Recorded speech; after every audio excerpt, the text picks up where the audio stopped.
Hey everyone, उम्मीद है आप सब बहुत अच्छे होंगे। क्या आपको बीटीएस की नेट वर्थ यानी उनकी सैलरी पता है?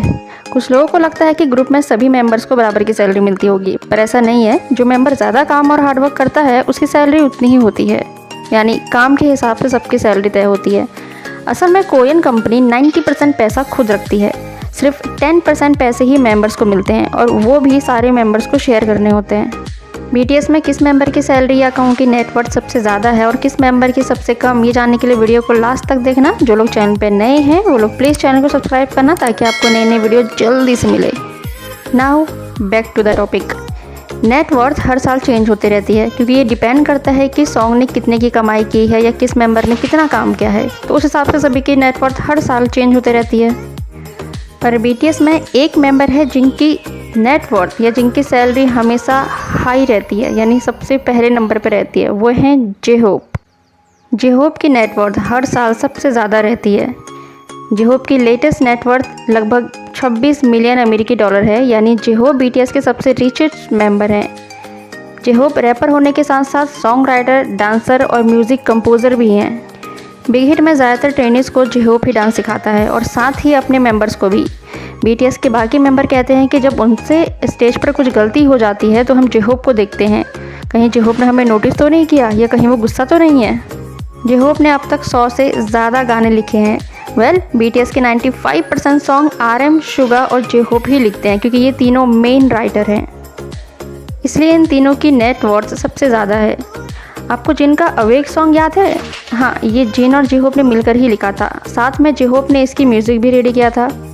जेहोप के सोलो सॉन्ग है ego, day dream, airplane, mama, just dance, boy meet evil. इसके अलावा जेहोप बाहर की कंपनी के साथ भी काफ़ी काम करता रहता है। वैसे जेहोप जितना कमाते हैं उतना खर्च भी करते हैं। बीटीएस ने एक इंटरव्यू में बताया था कि जेहोप सबसे ज़्यादा पैसा खर्च करते हैं, स्पेशली कपड़ों पे।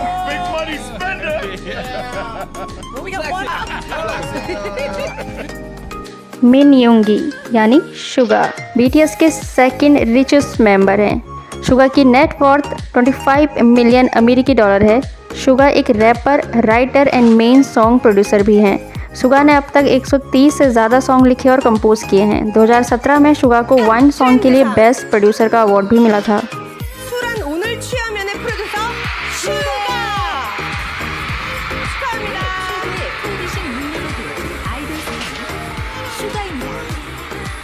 क्या आपने कभी नोटिस किया है कि सुगा गाने में अपनी लाइन से पहले अपना नाम लेता है?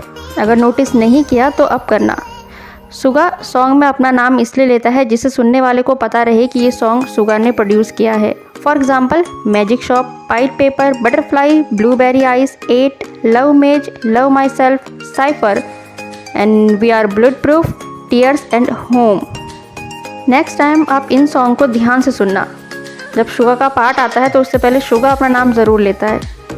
सुगा भी दूसरी कंपनियों के साथ काफ़ी काम करता है। रिसेंटली सुगा ने शाई के साथ काम किया है। आपने ट्रेलर तो अब तक देख लिया होगा, दैट सॉन्ग। सुगा के कुछ सोलो सॉन्ग है Agust D, people, shadow, the last, seesaw, what do you think, first love and give it to मी।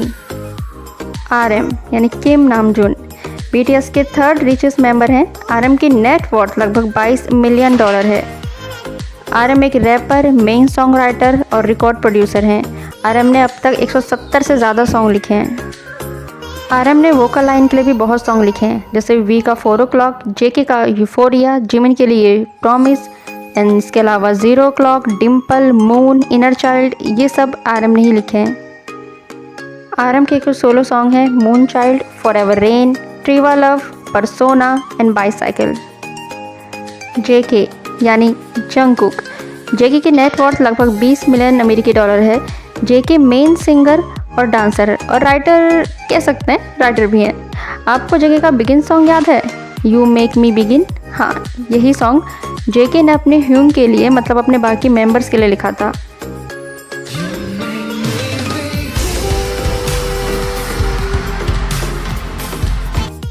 ये JK का फर्स्ट सोलो सॉन्ग था।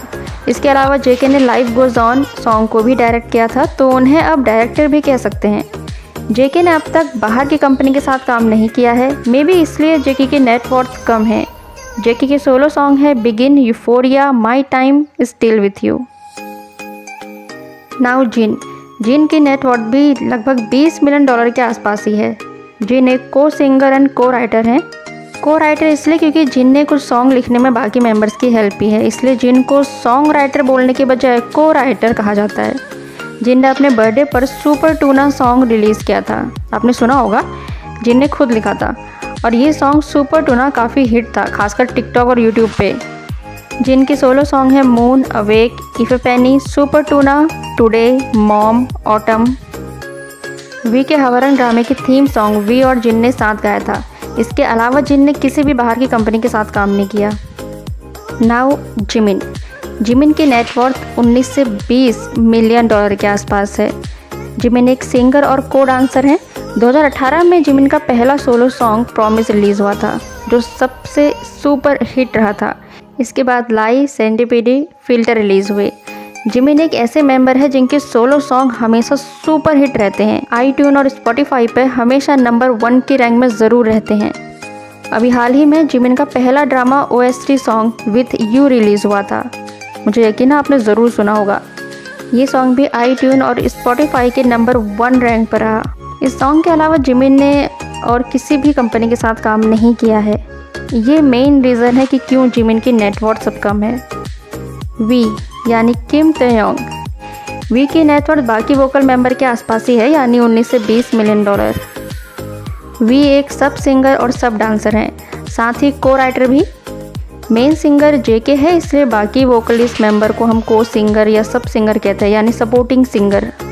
खैर, वी के कुछ सोलो सॉन्ग हैं Stigma, Someone Like You, Hug Me, Singularity, Inner Child, Winter Bear. V इकलौते ऐसे member हैं जिन्होंने ड्रामा में काम किया था।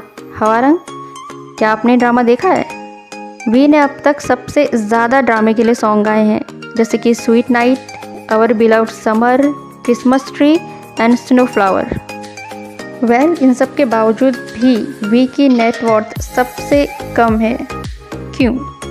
पिछले 2 साल में वी ने 13 सॉन्ग लिखे हैं जो अभी तक रिलीज़ ही नहीं हुए। आपको ब्लू एंड ग्रे सॉन्ग तो याद ही होगा। ये सॉन्ग ओरिजिनली वी का ही है। In fact blue and grey song उन 13 सॉन्ग में से एक सॉन्ग था, पर बाकी मेंबर्स को ये सॉन्ग इतना ज़्यादा पसंद आया कि इस सॉन्ग को थोड़ा और मॉडिफाई करके बी एल्बम में डाल दिया। वी के बाकी सॉन्ग कंपनी ने अभी तक, यानी जो 12 सॉन्ग बच गए हैं, वो अभी तक रिलीज़ नहीं किए हैं। ऐसा क्यों है इसका अभी तक पता नहीं है। ये तो हाइप को ही पता होगा कि उन्होंने अब तक सॉन्ग क्यों रिलीज़ किए। पर ये मेन रीज़न है कि क्यों वी की नेटवर्थ सबसे कम है, क्योंकि वी जो सॉन्ग लिखता है या जो बनाता है वो सॉन्ग रिलीज़ ही नहीं होते। खैर, तो इस वीडियो में हमने देखा कि जे-होप की कमाई सबसे ज़्यादा है और वी की सबसे कम। कमेंट करके ज़रूर बताना कि वीडियो आपको कैसी लगी। पसंद आए तो लाइक ज़रूर करना एंड डिसलाइक भी कर सकते हैं। मिलते हैं नई वीडियो के साथ, तब तक के लिए अपना ध्यान रखिए। Bye bye.